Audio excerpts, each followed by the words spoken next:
เฮิรตซ์โดยการส่งลิงก์สัญญาณจากวัดทุ่งพระเก็ตไปถึงยังสถานที่ตั้งสถานีวิทยุคือวัดไฟหินตำบลสุเทพอำเภอเมืองจังหวัดเชียงใหม่โดยความเมตตาธรรมของท่านอาจารย์พระครูสมุวิศวัตรวรกิจโจผู้เปี่ยมล้นไปด้วยความเมตตาที่มีจิตใจแห่งความมุ่งมั่นในการเผยแผ่พระธรรมคำสอนขององค์สมเด็จพระสัมมาสัมพุทธเจ้า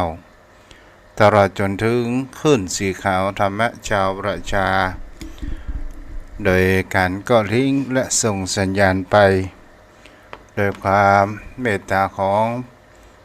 อาจารย์พระครูอภิวัตรวัฒนวิกรมรองเจ้าคณะอำเภอได้ล่อวันนี้ก็มาอยู่กับกัน 2 วันแล้ว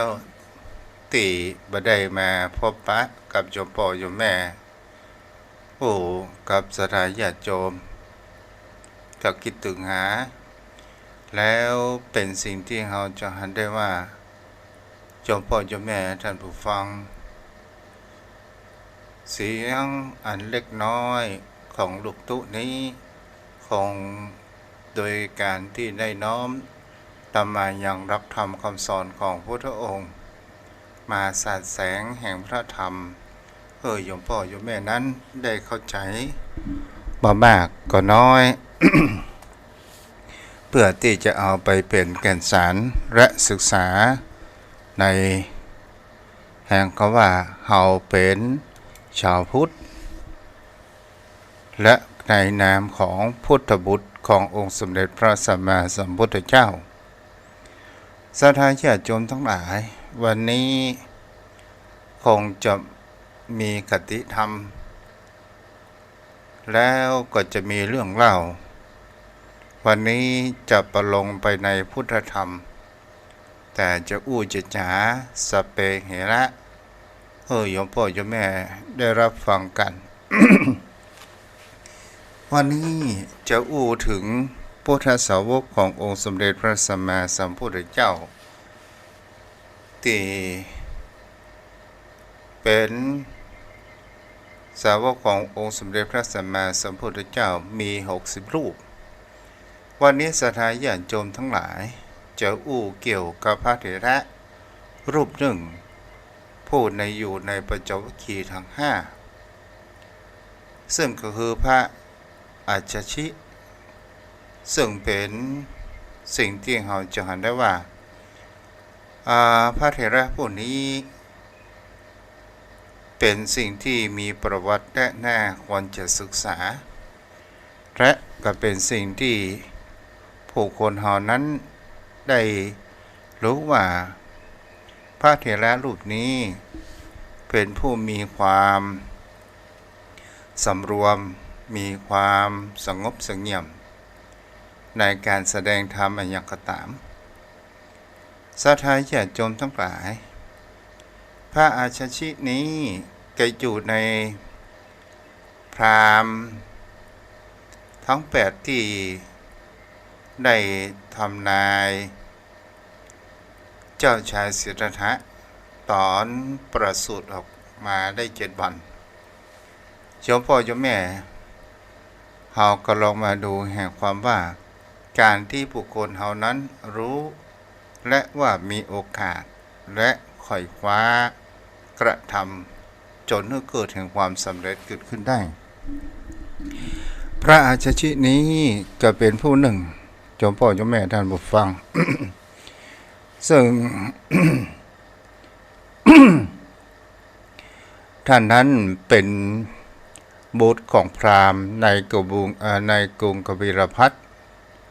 บิดาของท่านนั้นเป็นหนึ่งในพราหมณ์ทั้ง8 คนที่ได้รับเชิญไปทำนายลักษณะและขนานพระนามของเจ้าชายสิทธัตถะครั้นเมื่อเจ้าชายสิทธัตถะเสด็จออกบวชโกฏัญญะพราหมณ์นั้นก็คือเป็นพราหมณ์หนุ่มแต่พระอาชชินี้เป็นหลานของพราหมณ์ในพราหมณ์ทั้ง8 คน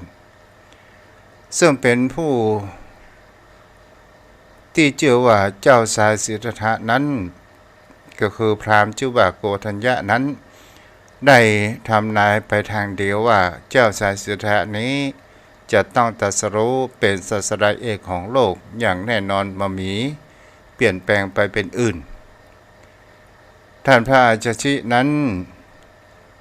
พร้อมด้วยสหายกับไปเข้าปฏิบัติที่เจ้าชายสิทธัตถะทรงบำเพ็ญทุกขกิริยาก็หมายถึงคำว่าปัจจเวคคีทั้งแห่ซึ่งมีอัญญาโกณัญญาพราหมณ์ตลอดจนถึงลูกหลานของพราหมณ์ทั้ง8แล้วได้ออกอุปถัมภ์อุปถากครั้งพระพุทธองค์นั้นเป็นเจ้าชายสิทธัตถะได้ค้นหาสัจธรรมเบื้องหลังแห่งความจริงของบนโลกใบนี้เกิดขึ้นแล้วจะเป็นสิ่งที่จะเห็นได้ว่าในครั้งก่อนพุทธกาลเป็นสิ่งที่นักพจน์ทั้งหลายก็เลยมีการทรมานทางกายเรียกว่าบำเพ็ญทุกขกิริยาเกิดขึ้นอย่างเช่นอดอาหารเอาลิ้นแตะเพดานและเป็นสิ่งที่ปวดหัวว่าทรมานร่างกายของตนนี่ก็เรียกว่าทุกขกิริยาหมายถึงบางครั้งบางคราวบำเพ็ญทุกขกิริยานี้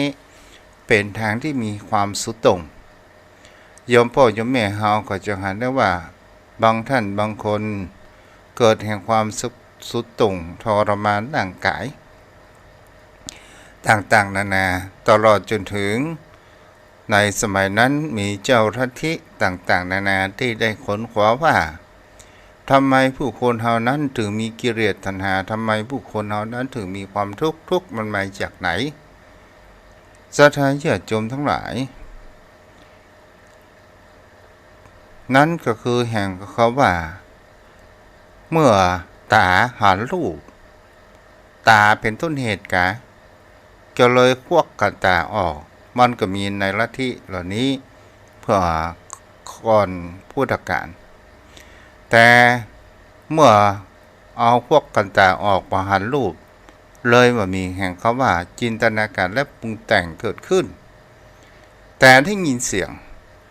เมื่อได้ยินเสียงนั้นก็เลยมีความปรุงแต่งทางด้านเสียงก่อให้เกิดแห่งเขาว่ามีเจ้าลัทธิบอกว่า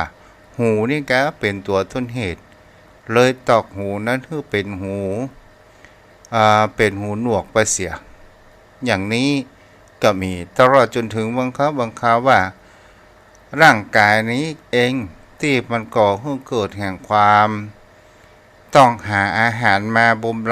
บำรุงบำเรอแล้วก่อให้เกิดแห่งกิเลสตัณหาต่างๆนานานี่ก็คือเป็นการบำเพ็ญทุกขกิริยาเกิดขึ้นศรัทธาญาติโยมทั้งหลายท่านอาจารย์ชี้นั้นพร้อมด้วยปัญจวัคคีย์ได้ตามได้บำเพ็ญเพียรแห่งทุกขกิริยาเกิดขึ้นครั้งเจ้าชายสิทธัตถะนั้นรู้แล้วว่าทางนี้มันบ่ใช่เป็นแห่งเขาว่าโมกขธรรมหรือธรรมที่ทำให้หลุดพ้นศรัทธาญาติโยมทั้งหลายเจ้าชายสิทธัตถะนั้นก็ได้เลิกบำเพ็ญเพียรเมื่อเลิกบำเพ็ญเพียรเสร็จเรียบร้อยปัญจวัคคีย์ทั้งห้าก็ได้มาหันว่าเจ้าชายสิทธัตถะนี้เลิกบำเพ็ญเพียรพจน์ในการทุกขกิริยาเสร็จแล้วเลยหนีตัวออกห่างไปอยู่ที่ปัญจวัคคีย์ป่าอิสิปตนะมัคคฤทายวัน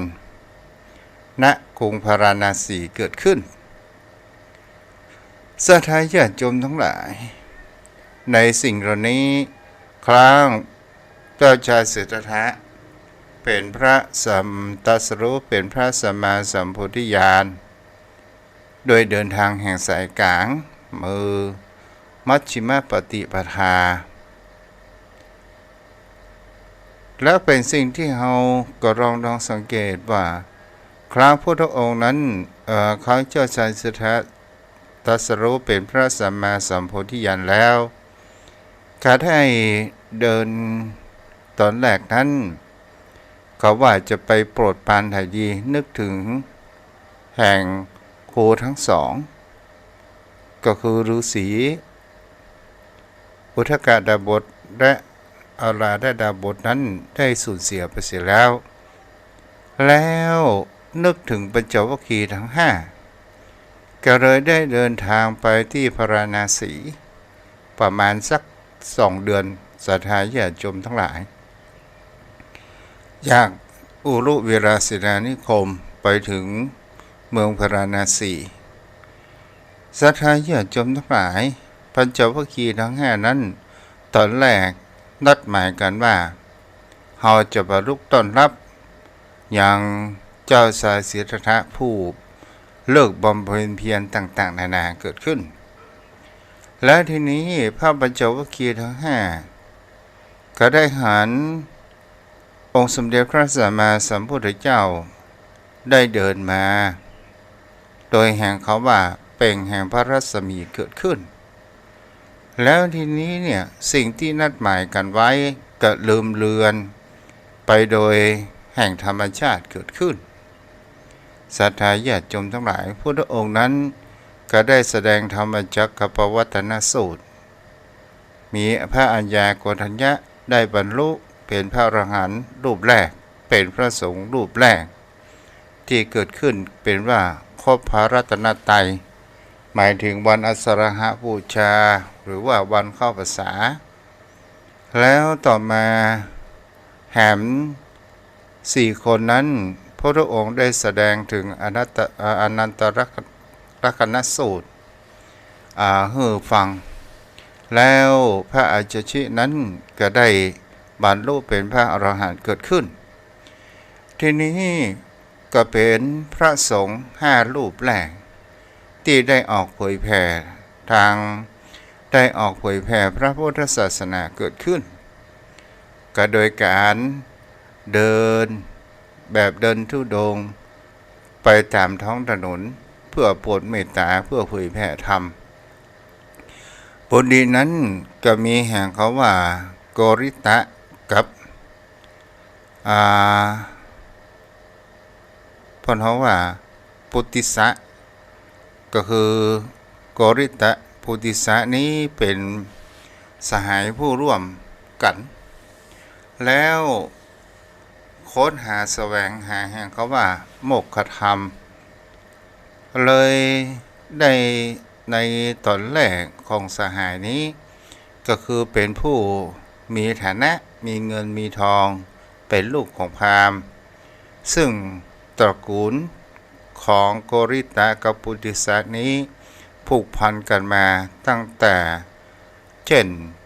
บรรพบุรุษมาจนถึงทั้งสองแล้วบุคคลทั้งสองนี้ชอบในการดูไล่ลำนางฟ้อนลำอยู่ต่างๆนานาแล้วก็มีอยู่วันหนึ่งนั้นก็ได้หันนางฟ้อนลำนั้นอยู่ใหม่ๆอยู่ตลอดเวลาแม้ใดก็เหมือนเก่าเหมือนเดิมแต่สิ่งที่แปลกไปนั้นก็คือความแก่ชราของนักฟ้อนนั้นเพิ่มขึ้นโกริตะและปุติสะนั้นก็เลยออกว่าถ้าเราปล่อยเวลาผ่านไปอายุของเรานั้นก็ใกล้แก่ชรามาแล้วผู้ใดที่จะแนะนำทางเพื่อหาพบแห่งความสุขอย่างแท้จริงเกิดขึ้นก็เลยยังไปเรียนอยู่ในของครูสนชัยเมื่อไปศึกษาแล้วครูสนชัยนั้นก็พร่ำสอนจนสามารถที่จะสอนอย่างละก็คือหมายถึงก็ว่าจบแล้วก็เป็นสิ่งโกริตะกับปุติสะนี้ก็บอกว่านี่มันไม่ใช่ทางแห่งความหลุดพ้น มันยังมีแห่งเขาว่ากิเลสตัณหายังอยู่จนเลยต่างคนต่างได้สัญญาว่าคือเที่ยวแสวงหามุนีก็คือผู้รู้ที่จะแนะนำทางออกให้เราได้ทีนี้ศรัทธาญาติโยมทั้งหลายพุทธิสานี้ก็ผ่านพระอาชชิเดินบิณฑบาตด้วยความสำรวมความสงบด้วยความสงบอย่างลุ่มลึกเกิดขึ้นขันแล้วก็เกิดแห่งความเลื่อมใสแล้วก็เข้าไปเมื่อพระอาชชินั้นได้เสวยได้ฉันพระทหารจังหันอยู่ที่ใกล้ต้นไม้แล้วก็เข้าไปหาปุติสานี้ก็บอกว่าท่านคือไผอาจชินั้นพระอาจชิก็บอกว่าเราเป็นสมณะเป็นพระแล้วท่าน ขอโปรดเมตตาแสดงธรรมผู้จ๋ากับข้าพเจ้าได้ก่อพระอาจชิบอกว่าเฮาบ่สามารถที่จะแสดงธรรมอย่างได้ปุติสานั้นก็รบเล่าก็คือขอพระอาชชินั้นได้แสดงธรรมพระอาชชิก็บอกว่าองค์ศาสดาบรมครูของเฮาสอนบอกว่าทุกสิ่งทุกอย่างเกิดแต่เหตุและดับไปด้วยเหตุศรัทธาญาติโยมทั้งหลายปุติสานี้ก็บอกว่าใครเป็นครูของท่านพระอาจารย์ก็บอกว่าองค์สมเด็จพระสัมมาสัมพุทธเจ้านามว่าโคตมะเป็นศาสดาของเราตอนนี้ท่านอยู่ที่ไหน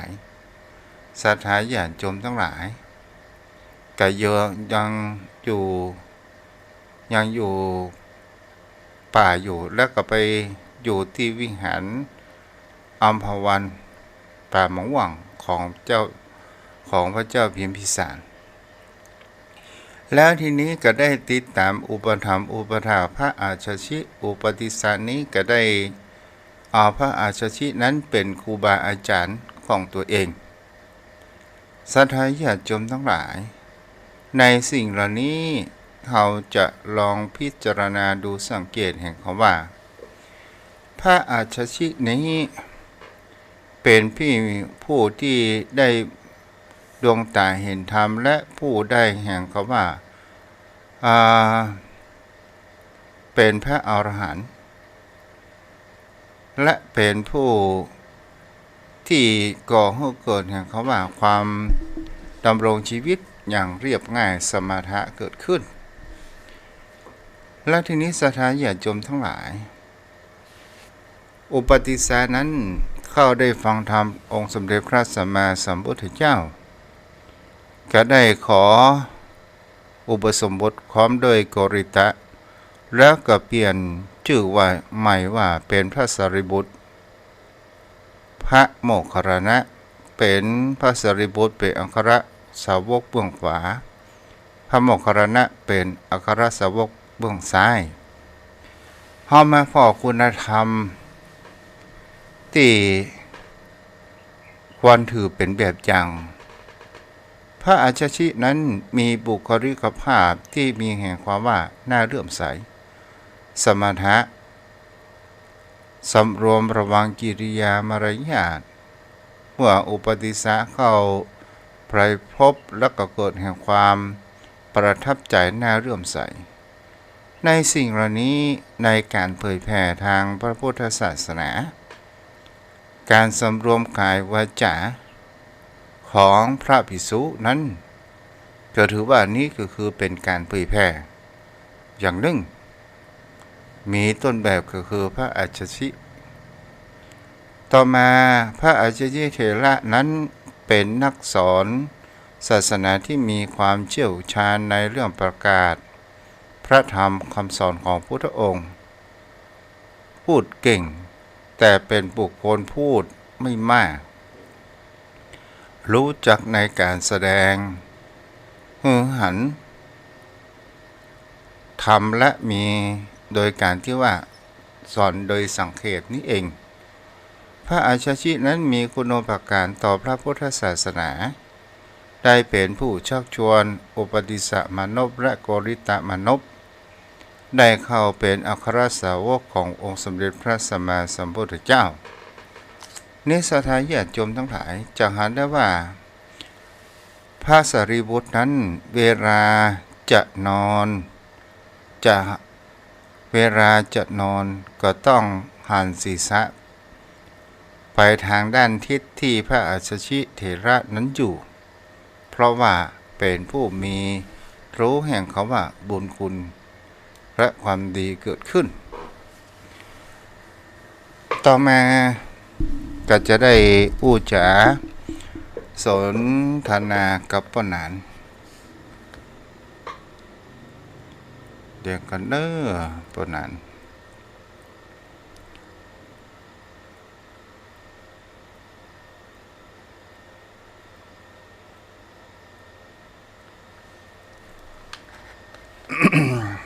วันนี้ก็จะเล่าเปิ้นว่าชาดกแฝงไปด้วยธรรมะโยมพ่อโยมแม่นั้นได้รับฟังกันมีสัก2เรื่องโยมพ่อโยมแม่ได้รับฟังกันเนาะครับขอบแทบใจไว้สาในเมตตาธรรมท่านพระคุณเจ้าด้วยความเคารพอย่างสูงยิ่งครับขอกราบไว้สาครับเจ้าวันนี้เป็นธรรมะเป็นเกี่ยวกับประวัติของพุทธสาวกเนาะพุทธสาวกขององค์สมเด็จพระสัมมาสัมพุทธเจ้าเป็นพระสาวกรุ่นแรกๆเราไว้สาท่านเจ้ารุ่นแรกเนาะครับไว้สาครับต่อมาก็จะเรื่องชาดกเพราะนั้นว่าความฉลาดของบุคคลเฮาบางครั้งบางคราวเป็นสิ่งที่บุคคลที่มีความหลงไหลในตัวเองว่าเป็นคนที่มีความเก่งกว่าคนอื่นแต่บ่ได้คิดไปว่าบุคคลอื่นนั้นก็ยิ่งมีเก่งกว่าของตัวเองนี่ก็เป็นสิ่งที่เฮาจะเห็นได้ว่าเหนือฟ้ายังมีฟ้ามาก่อนป่ะนะครับเป็นเช่นนั้นครับท่านพระคุณเจ้าเหนือแม่ก็ยังมียำเนาะ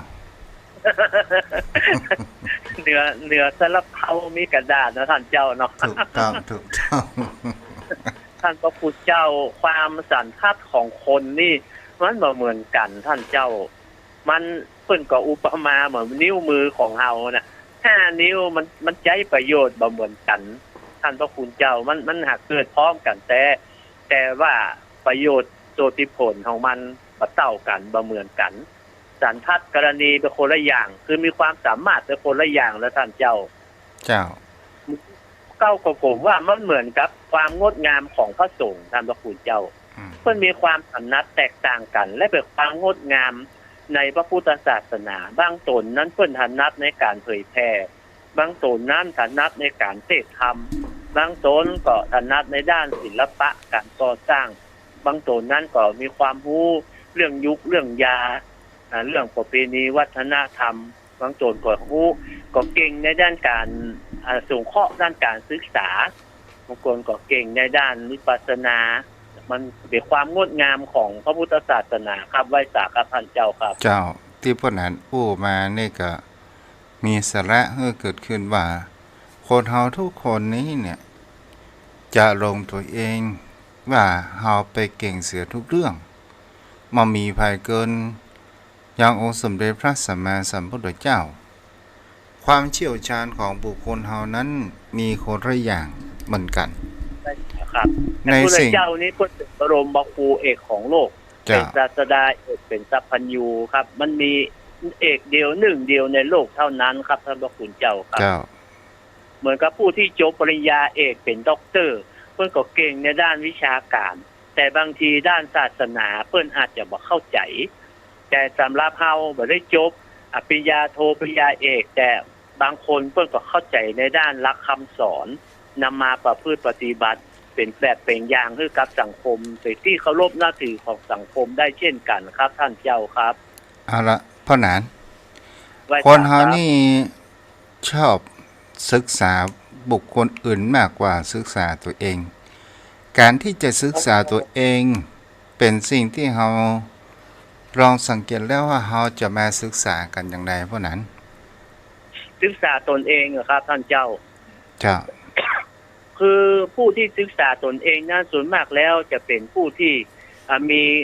มีคุณธรรม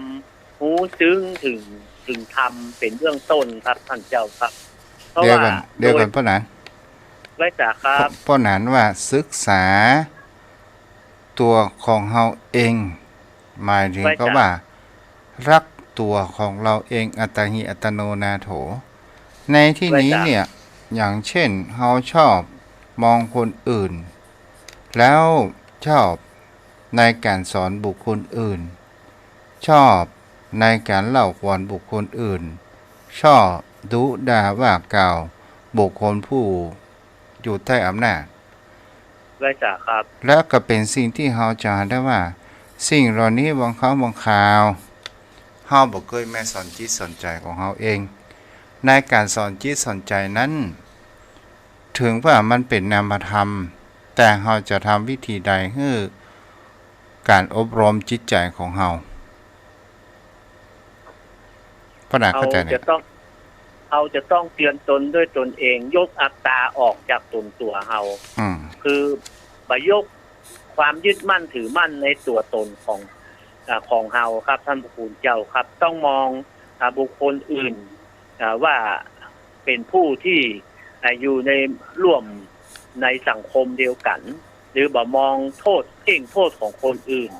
ต้องดูตัวของตัวเองของเราเป็นที่ตั้งก่อน อย่างน้อยเราต้องวางตัววางตนเนี่ยเพื่อบ่ให้ยึดติดนะครับท่านเจ้าถ้าเรายึดติดแล้วว่าเราเด่นกว่าเขาเลิศกว่าเขาดีกว่าเขาแล้ว มันก็จะมองคนอื่นเป็นผู้ที่ด้อยกว่าเราไปหมด อันนี้มันเป็นการยึดมั่นถือมั่นในตัวตนอาหารการมะมังการมากเกินไปครับท่านพระคุณเจ้าครับ แล้วทีนี้ ตนตัวทุกเจ้าจะอู้ว่าจะถูกประถูกหูเนาะ ไว้จ่าครับ เพราะนั้นว่าในความคิดและจิตของบุคคลเฮาเนี่ยเฮาลองรับตาลง ที่ได้แปลภาษาบาลีว่ากรัชกาย หมายถึงคำว่าตัวหนึ่งนั้นสนับสนุนตัวหนึ่งนั้นมีความคัดค้านและสิ่งที่คนเฮาจะให้มันไปด้วยกันได้ก็คือมีความคิดเห็นที่มีความตรงกันแล้วมันจะก่อให้เกิดแห่งคำว่าสติและก่อให้เกิดแห่งความสบายใจเกิดขึ้นอย่างเช่นเพราะนั้นเวลาเฮานั่งสมาธิหรือว่าเฮาไหว้พระสวดมนต์มันจะมีแห่งคำว่ามีตัวนั้นโอ้ปวดแข้งพอละค่ะพอละกะอันนี้ก็คือเป็นตัวที่มีจิตมิจฉาทิฏฐิที่มีความขัดแย้งในตัวที่เราจะทำเป็นนิวรณ์และกรณีนี้เนี่ยถ้าผู้คนเราอยากจะมีความสบายใจเกิดขึ้นก็มีเหมือนกับว่าจับไม้จับมืออันนี้ในมโนจิตนะว่ามีความคิดเห็นตรงกันนี่ก็เป็นสิ่งที่เราขอลองมาศึกษาดูว่าถ้าว่ามีความคิดไปตรงกันแล้วทางด้านที่ดีแล้วถูกต้องอย่างมีคุณธรรมก็จะทำให้จิตใจของเรานั้นมีความสบายทำไมคนเราต้องทำสมาธิถึงจะอบรมจิตใจของเราได้เพราะว่ามันมีอื่นใดที่จะมองจิตใจของเราได้ต้องเรานั้นรับตาลงเพราะว่าเรามองคนอื่นโดยการเปิดตาแต่มองตัวเองต้องรับตาเรียกว่าตาเนื้อจ้ะไว้จ้าครับจ้ะแล้วเราจะไว้จ้าครับท่านเจ้าครับ ถ้าเรามองตาเนื้อและเราก็จะหันจิตของเราที่มันมีความเปลี่ยนแปลงตลอดจนถึงจะหันได้ว่าความฟุ้งซ่านแห่งจิตความฟุ้งซ่านแห่งจิตก็คือความฟุ้งซ่านแห่งความคิดต่างๆนานาที่มันเข้ามาในแต่ละวันของชีวิตของคนเราในการปรุงแต่งกว่ามันจะสงบมันก็จะต้องใช้เวลาหน่อยหนึ่งเพื่อให้เกิดแห่งความสมาธิแล้วก็ให้เกิดแห่งความเข้าใจในการใช้ชีวิตเกิดขึ้นเนาะพ่อนั้นไว้สาครับ คือมันเป็นธรรมชาติของจิตของเฮาที่จะหาอาหารของมันครับ คือจะต้องไป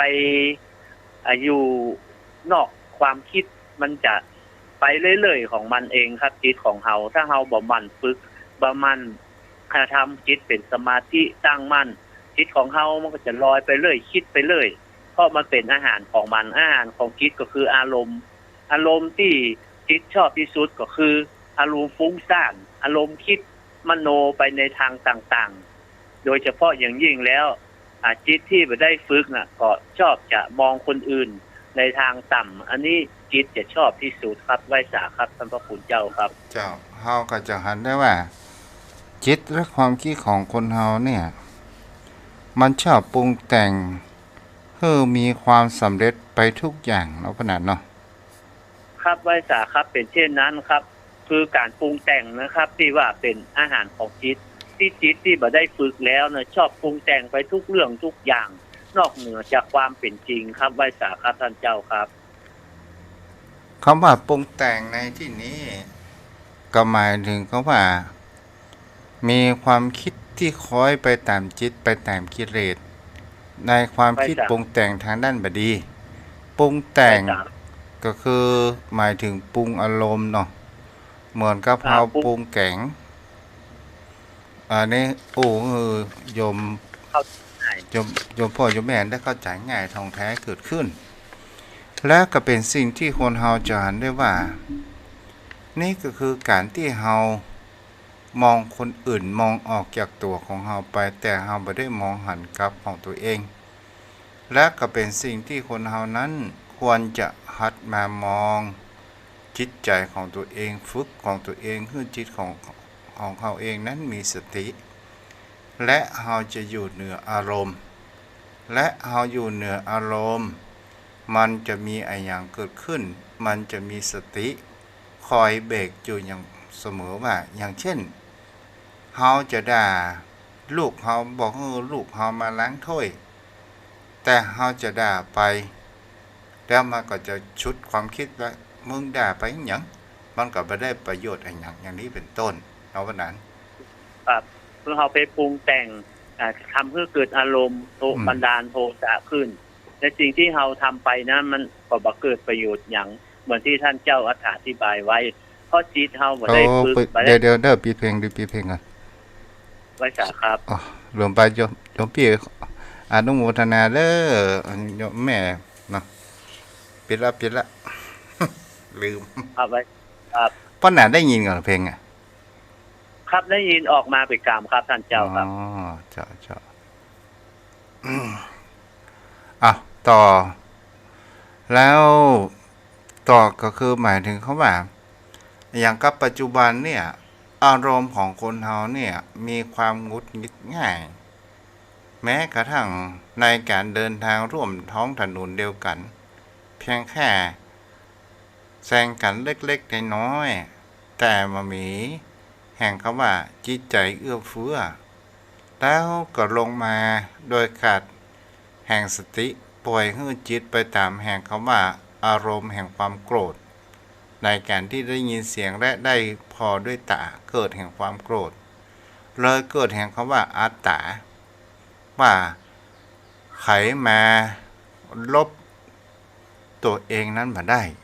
แล้วก็ก่อให้เกิดแห่งกันและเราวิวาทตีกันบางครั้งบางคราก็มีการจกปืนยิงตายกันก็มีและเราก็ลองมาตองดูว่านี่ก็คือธาตุแห่งอารมณ์ตาสุดท้ายอารมณ์มันก็ต้องมีร้อนมันก็ต้องมีเย็น เมื่อเย็นแล้วมันก็จะต้องมีสติเพราะอาหารข่าวเราอ่อนที่ฆ่าแฟนตัวเก่าได้ก็ที่ตัดมือน่ะครับใช่ครับมขาดสติสัพพัญญะท่านพระคุณเจ้าเกิดอารมณ์โทสบันดาลโทสะขาดความยั้งคิดครับท่านพระคุณเจ้า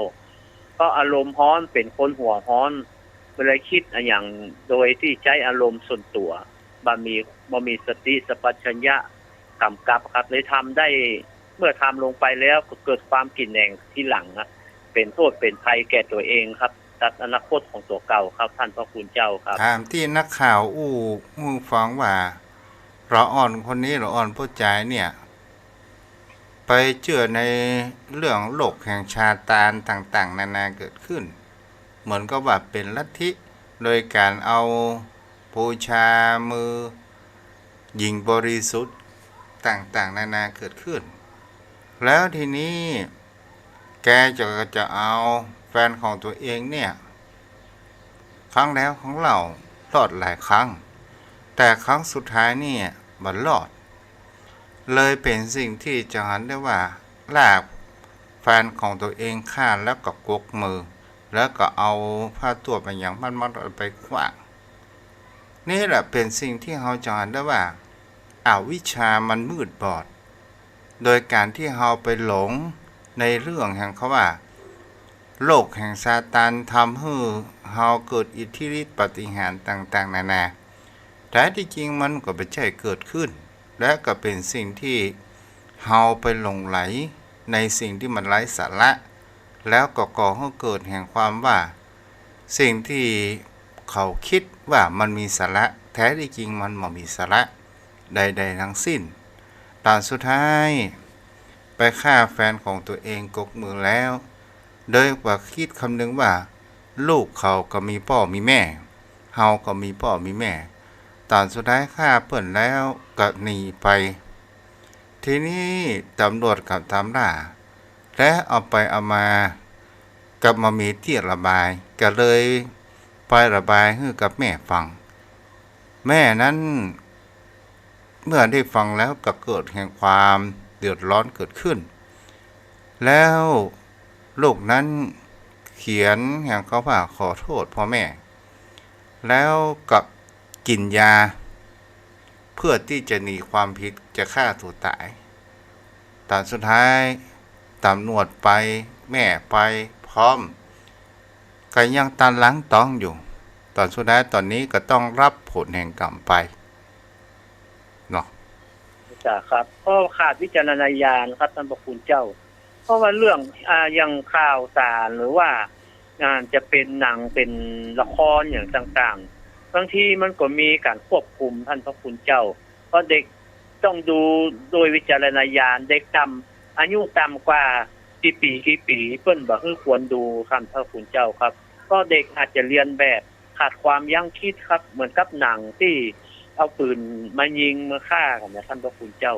บางทีเด็กมันก็ทำไปตามความรู้เท่ากับจริงการท่านเจ้าครับไว้สาครับ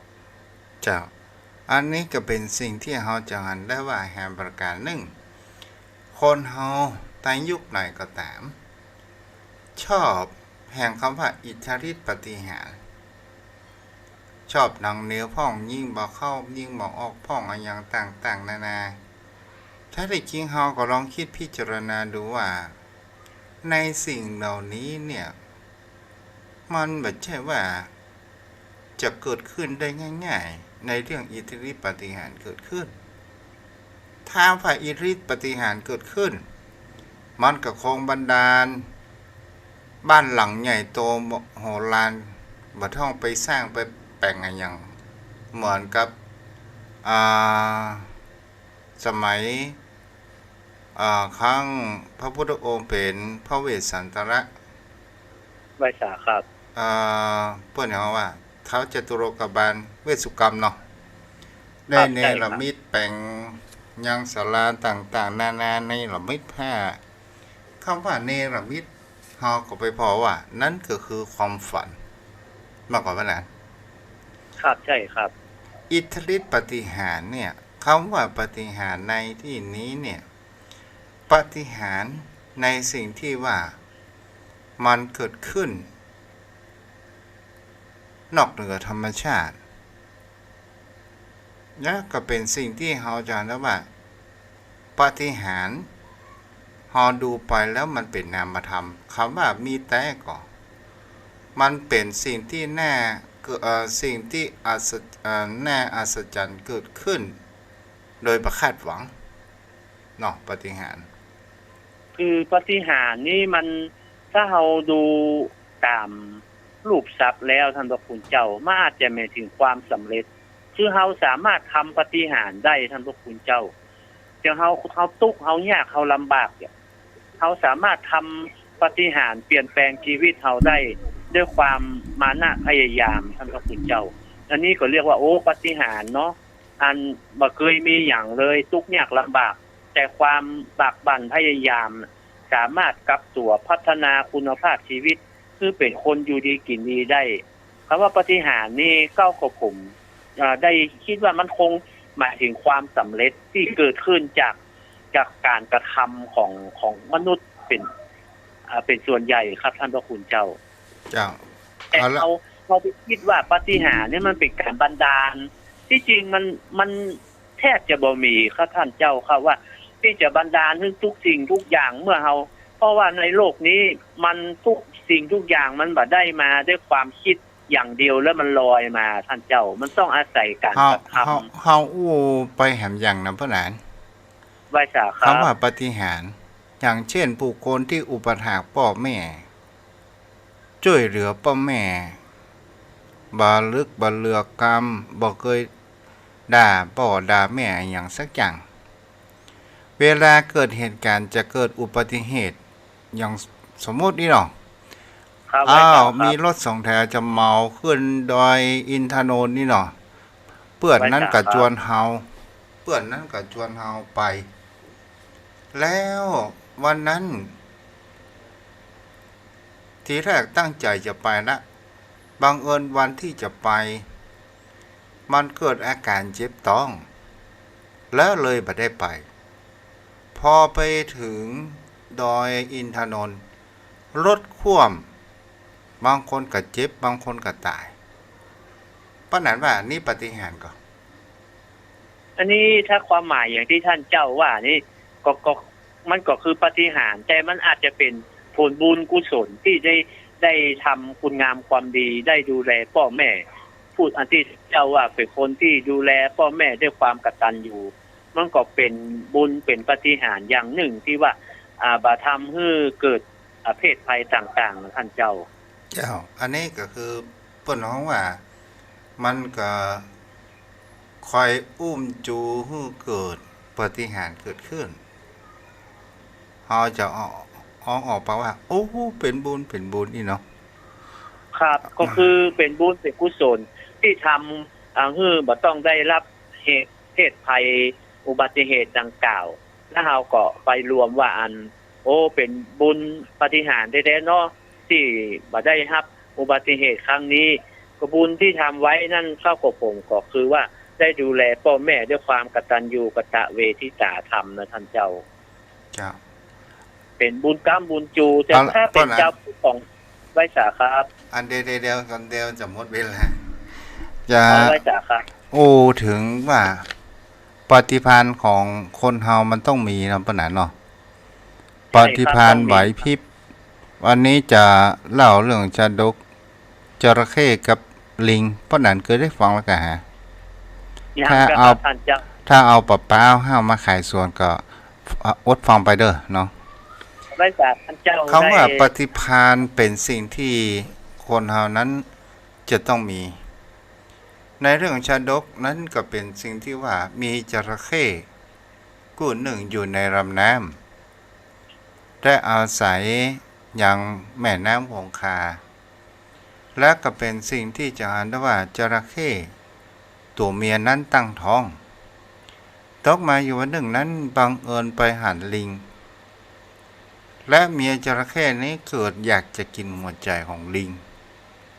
เลยรบเร้าผัวของตัวเองก็คือจระเข้ตัวผู้ว่า เพิ่นอยากกินหัวใจลิงอ่ะเพิ่นอยากกินหัวใจลิงโอ้เฮามันสัตว์น้ำเขามันสัตว์บกจะกินได้อย่างใดถ้าบ่ได้กินเพิ่นจะตาย เอ้ยเอาเดี๋ยวจะลองไปคิดพิจารณาดูว่าจะหลอกล่อลิงอย่างใดวันนั้นบังเอิญกับมีความคิดได้หันลิงก็เลยเข้าไปหาลิงว่าโอ้เทพนอนแอนล่ะยกตัวปอปั้นไป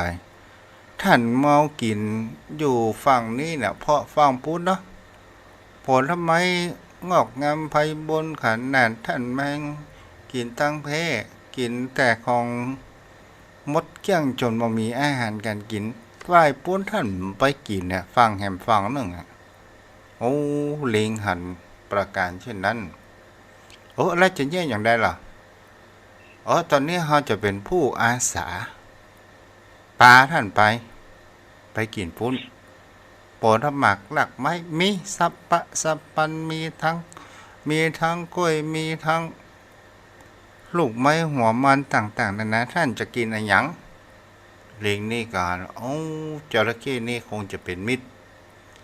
ก็เลยเกิดแห่งความอยากก็เลยว่าไปกับไปลิงก็ได้โดดขึ้นตั้งหลังของจระเข้ก็ว่ายน้ำไปจนถึงกึ่งกลางแล้วก็ได้อู้กับลิงว่าเจ้าหลงโกนข้าแล้วลิงว่าหลงโกนอย่างไรอย่างไรข้าจะฆ่าเจ้าและกินหัวใจของเจ้าในการที่ว่าเอาหัวใจของเจ้าไปให้ภรรยาของข้าลิงว่าลิงนั่นจะว่าจังใดดีท่านนี้มีสติตั้งรับ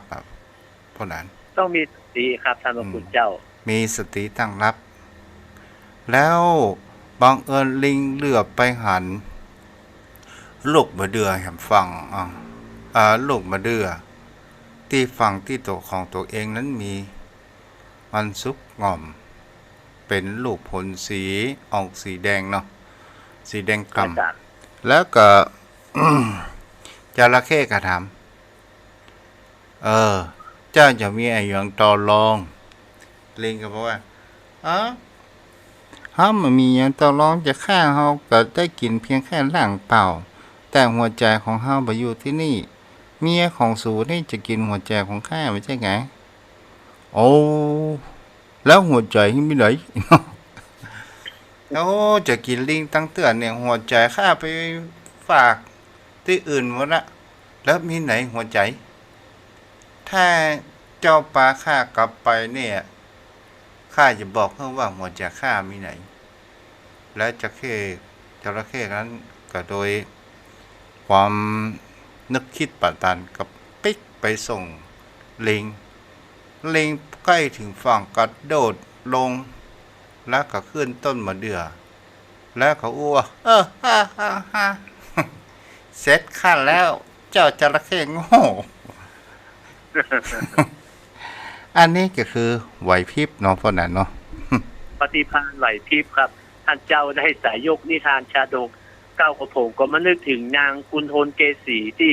อันถูกโจรอย่าฆ่าแกก็หลอกล่อแล้วก็ปาโจรไปที่หิวฆ่าโจรเอาเท้าที่ตกหิวนะท่านเจ้าปฏิภาณไหวพริบเอาสามารถเอาตัวรอดได้นะท่านพระคุณเจ้าแม้ปัญญาคนแม้จะตกในทางขับขำก็ไม่ลำบากนะท่านพระคุณเจ้าสามารถเอาตัวโป้นได้ท่านเจ้าครับจะเป็นสิ่งที่เราควรจะมีไว้นะพ่อแหนเนาะครับปัญญานี่ต้องมีไว้คู่กับตัวเฮาครับท่านพระคุณเจ้าว่าเอาไปใช้ในทางที่ถูกที่ควรในทางขับขันเอาตัวโป้นจับไผ่ได้ครับไว้สาครับท่านเจ้าครับพอสมแล้วสมเนื้อเด้อพ่อแหนในเมตตาธรรมท่านเจ้าครับที่ได้น้ำธรรมคำสอนได้เป็นคติอุทาหรณ์สอนใจนำมาประพฤติปฏิบัติตามสติกำลังของทุกท่านครับขอบพระคุณท่านญาติธรรมทุกท่านครับที่มีจิตใจสนใจในธรรมใฝ่ในธรรมก็ขอได้นำเอาน้ำธรรมคำสอน คือได้บรรลุถึงมรรคถึงผลนำไปประพฤติปฏิบัติตามสมควรแก่อัตภาพครับขอบพระคุณครับ สวัสดีครับผลรักษาเด้อวันนี้ผู้ติดตามมีคุณโยมจันจรัสแม่จันเพนคำโพธาแม่ทองคำที่วงคำป้อนนานอินสมเนาะที่รับฟังแล้วจังโทรศัพท์มันนี้ไม่มีเนาะใครจะโทรมาได้เด้อใกล้จะถึงประเพณีส่งน้ำองค์พระธาตุเจดีย์แล้วโยมพ่อโยมแม่วัดทุ่งประเกศรีประเกศคำปีนี้ตรงกับวันที่5 กรกฎาคมเด้อโยมพ่อโยมแม่ท่านใดที่จะร่วมทำบุญเป็นเจ้าภาพถวายสังฆทานตามที่ทุกเจ้าตั้งไว้ก็คือชุดละ 2,500 เนาะถ้าจะให้จะหอมตามกำลังกับอนุโมทนาบุญตัวยไปกู้จ้ากับลูกกับหลานเด้อถ้ามีก็ทำถ้าไม่มีก็แล้วไปทำเล็กทำน้อยดีกว่าไม่ได้ทำเท่าที่เราทำได้ถ้าเราทำไม่ได้ขอให้จิตใจเราเป็นบุญกุศลก็ถือว่านี้เราก็ได้ทำสิ่งที่มีคุณค่าแล้ว063-163-9950ป่อนหนาน74ต่อมานี่คอแหบคอแห้งแล้วป่อนหนานเนาะ 063-163-9950แม่จันเพนคำโพธาร้อยฟัดช่วงนี้หันลงเฟซบุ๊กวันตะวากไปทำบุญอายุวัฒนมงคลหลวงพ่อปฏิภาณนะ063-163-9950คนยมจะจรัสว่าคนส่วนใหญ่ที่ใฝ่ทำบุญไปวัดบ่อยๆส่วนหนึ่งเขาก็ยังหลงในลัทธิต่างๆคือนอกเหนือศาสนาพุทธมันก็ตึงเป็นสิ่งที่มันเกิดขึ้นแล้วเราก็จะหันถ้าว่าเราพอไปแล้วคนเรานี่ชอบไปอย่างทันด่วนรวดเร็วทันใจเนี่ยมันก็เลยไปหลงไหลเรื่องอิทธิฤทธิปาฏิหาริย์อิทธิฤทธิปาฏิหาริย์มันมาจากที่ไหนก่อนมันก็มาจากศาสนาผีนะเนาะศาสนาผีมาเกิดก่อนทุกศาสนา063-163-9950บ่มีไผโทรมาก็จะลงแล้วเด้อลงแล้วท่านอาจารย์มีสปอร์ตก็มาละเจริญพรจะปิกวัดแล้วเนี่ยเจ้าฟังที่ไหนฟังสถานีน้ำบ่อสาวาปีน้องเมืองฝางฝนตกนักก็ไม่อายกะเจ้าฝนตกนักก็แม่ต้องปุ่นตกเป็นกำเฮ็ดหอบมีก็ต้องปุ่นถ้าจะตกก็ตกลงมาเดี๋ยวนี้ก็ย่างแล้วเจ้าแดดออกแล้วเฮ็ดหอบมีก็ต้องปุ่นมีอยู่เจ้าโอ้แก่ล่ะโอ้บ่ได้ซื้อกินไปแต่เป็นว่าเจ้าลิตรละ100อย่างเดียวเนี่ยฮะลิตรละ100 บาทเจ้าถ้าจะรอกินลิตรละ20อ่ะมีแล้วแก้จ้าบุญรักษาเจ้าแม่เด้อเจ้าไหว้สาเจ้าจ้า063-163-9950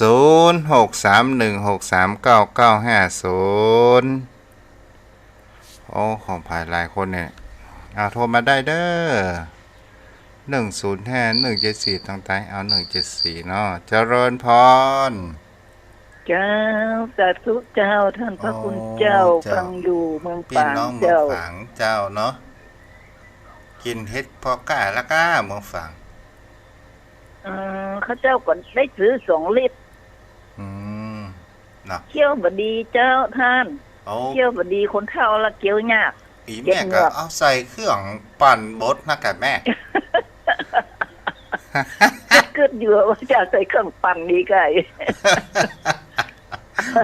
มู แต่ แม่ ไม่ได้ มู เอา แม่ ไปปั่นสักกะมากินละเลิกกินละ เอออ่านก็ลื่นตึงเป็นหน่วยก็ได้ดอกจ้าอนุโมทนาด้วยแม่ เล่น เด้ เป็ อน หน่วยก็กลัวติดคอหำเมาะเนี่ย อะไรแม่โอ้เล่นไปแตะผ่องเจ้า ปนรักษาด้วยแม่เด้อ เจ้าสาธุเจ้า เจ้า0631639950สายสุดท้ายเด้อเวลาหมดละเจริญพร ที่ทอรีพายตลาดตะวายสายบัวจะเน่านมัสการเจ้าท่าน เจ้า พระครูเจ้า เจ้า จากหลังการแม่สาวเจ้าอำเภอแม่อายเจ้า เจ้า กินเฮ็ดกาล่ะ ฮะ กินเฮ็ดกาละกา ก็แล้วได้เตือนแล้วเจ้า อ่า คือกำลังใจนะเจ้า เจ้า ฟัง บุญรักษาเด้อเวลาหมดพอดี ฟังอยู่ตลอดนะ เจ้า เจ้านมัสการเจ้า เจ้าสวัสดีเด้อ เจ้า